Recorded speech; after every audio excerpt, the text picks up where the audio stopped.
the dawn of Philippine societies, barangays, and social structures. Long before the Philippines became a nation, ancient societies thrived across its islands. These communities, known as barangays, had structured social systems, political leadership, and rich cultural traditions that shaped the early Filipino way of life. In this episode, we explore how these barangays functioned, their leadership, and the roles of people within early Filipino society. The barangay was the basic unit of society in pre-colonial Philippines. Unlike the centralized kingdoms of neighboring regions, barangays operated as independent communities led by local chieftains known as datus. But how were these societies structured?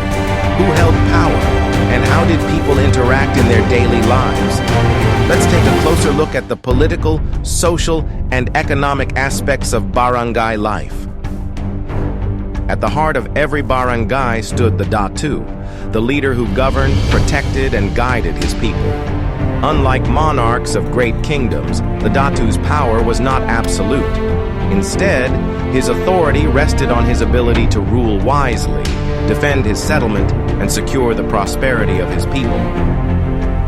A Datu could inherit his position through noble lineage, but leadership was not solely determined by birthright. Those who displayed exceptional courage in war or wisdom in diplomacy could also rise to power, earning the trust of their people.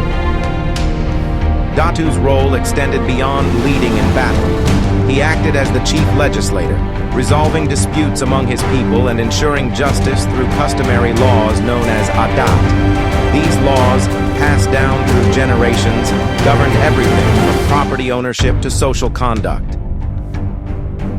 The Datu also played a crucial role in decision-making. He consulted with the Council of Elders, known as the Maginu, whose wisdom helped guide the barangay. Major decisions, from trade agreements to warfare, were discussed collectively. One of the Datu's greatest responsibilities was the protection of his barangay. Threats from rival groups, raiders, or foreign invaders made it essential for him to be a skilled warrior and strategist. A strong barangay relied on its warriors, the Maharlika, who served as the Datu's loyal protectors. They trained in combat, defending their community from external threats and engaging in battles when necessary.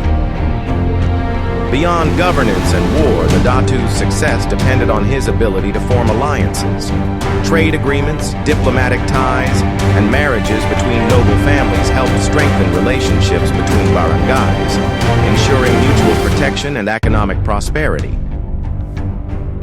These alliances allowed barangays to trade resources, share knowledge, and unite against common enemies. A strong network of barangays meant security, prosperity, and stability. Datu was more than just a ruler. He was a protector, a diplomat, a warrior, and a guide for his people. His ability to lead with wisdom and strength shaped the barangay's success and ensured the survival of early Filipino communities. In pre-colonial Philippine society, people were divided into distinct social classes, each playing a crucial role in maintaining the harmony and stability of the barangay. These classes were not based purely on wealth, but also on lineage, bravery, and service to the community. At the top of the social hierarchy were the Maharlika, the warrior class. They were the protectors of the barangay, serving under the Datu and defending the community from raiders, rival barangays, and foreign invaders. Unlike in feudal societies where warriors were purely soldiers, the Maharlika were also landowners. In return for their loyalty and military service, they were granted privileges, such as exemption from taxes and the ability to own property. Below the Maharlika were the Timawa, the freemen of the barangay. They were the backbone of society, working as farmers, fishermen, traders, and artisans. Unlike the Maharlika, the Timawa were not required to perform military service unless called upon by the Datu. In exchange for the right to own land and engage in trade, they paid tribute in the form of agricultural products or crafted goods. Although they lacked noble status, the Timawa enjoyed relative freedom and could move up the social ladder through acts of bravery, wealth accumulation, speculation, or marriage into higher-ranking families. At the lowest tier of society were the Alipin, or the dependent class. Unlike slaves in other civilizations, they were not necessarily captured individuals, but rather people who fell into debt, were born into servitude, or had been taken as war captives. The Alipin were further divided into two categories, the Alipin namamahay and the Alipin sagwigwilid. Alipin namamahay. These individuals had more freedom. They lived in their own homes, worked for a master, but could eventually earn their way to independence. Alipin sagwigwilid. This group had fewer rights, lived in their master's household, and had limited opportunities to gain freedom unless granted by their master. Despite being at the bottom of the social structure, Alipin status was not always permanent. They could work their way to freedom through service, marriage, or payment, making the pre-colonial social system more fluid than that of other civilizations. The social structure of pre-colonial Philippine society was not rigid, and mobility was possible through merit, service, or economic success. Each class played a vital role in sustaining the barangay, ensuring its strength and prosperity. Pre-colonial barangays were not isolated villages, but thriving economic centers connected to a vast trade network. Coastal and riverine communities became hubs of commerce, exchanging gold, pearls, spices, textiles, and ceramics with neighboring civilizations. Foreign traders from China, India, and the Malay world frequented Philippine ports, bringing fine porcelain, silk, and beads in exchange for local goods like tortoiseshell, beeswax, and aromatic resins such as damar and alipin. Gold was particularly abundant in the islands, making the Philippines a key trading partner in the region. Pre-colonial Filipinos mastered the art of goldsmithing, creating intricate jewelry, ornaments, and even gold-plated teeth, symbols of wealth and status.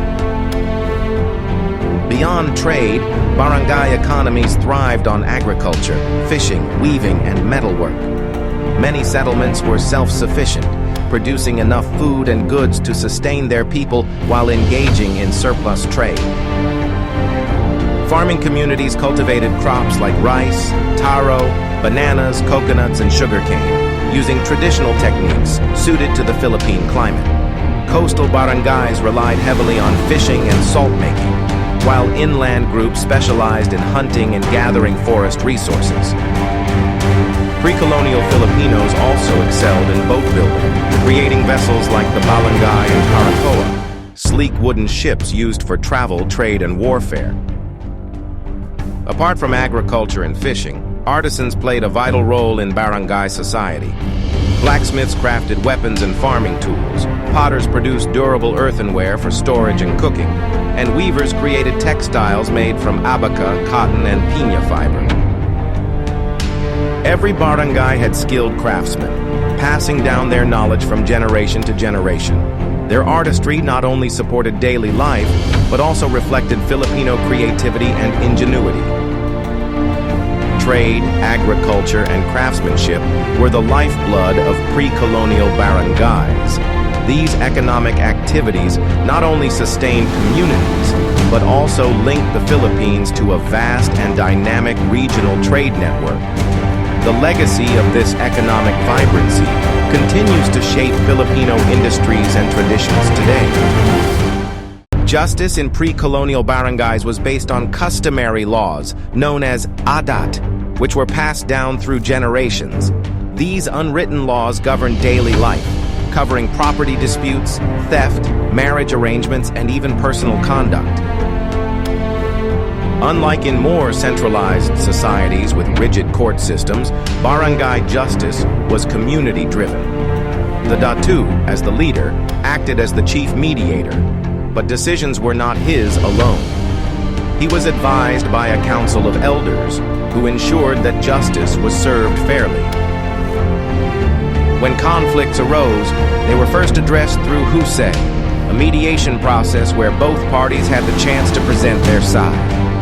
The goal was to reach an amicable settlement, avoiding the need for severe punishment. agreement could be reached, the barangay might resort to trial by ordeal, a practice used to determine guilt or innocence. Accused individuals were subjected to challenges such as plunging their hands into boiling water or retrieving objects from deep water, believing that divine intervention would protect the innocent. Unlike in other societies where punishment was severe, barangays practiced restorative justice, where the offender compensated the victim instead of facing extreme penalties.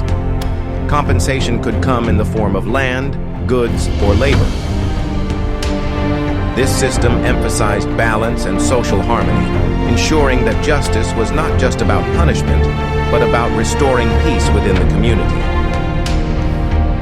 To prevent conflicts from escalating into war, barangays relied on rituals and alliances. One of the most significant peacemaking traditions was the Sanduguan, or blood compact. This sacred ritual symbolized a bond stronger than family ties, ensuring peace, cooperation, and trade between barangays. By sealing an alliance through blood, leaders committed to mutual protection and respect, preventing unnecessary warfare. Through customary laws, mediation, and strategic alliances, pre-colonial barangays maintained order without the need for written laws or prisons. Their justice system, rooted in fairness and reconciliation, ensured social stability and lasting peace. Today, we explored the pre-colonial barangay system, from the leadership of the Datu to the structured social hierarchy and thriving economy. These communities laid the foundation for Filipino identity, showcasing values of leadership, cooperation, and resilience. What part of barangay life fascinates you the most? Let us know in the comments. Don't forget to like, share, and subscribe for more insights into Philippine history. Preview clips of the next episode on pre-colonial beliefs and spiritual practices. Stay curious, stay inspired, and keep exploring the rich history of the Philippines. See you in the next episode.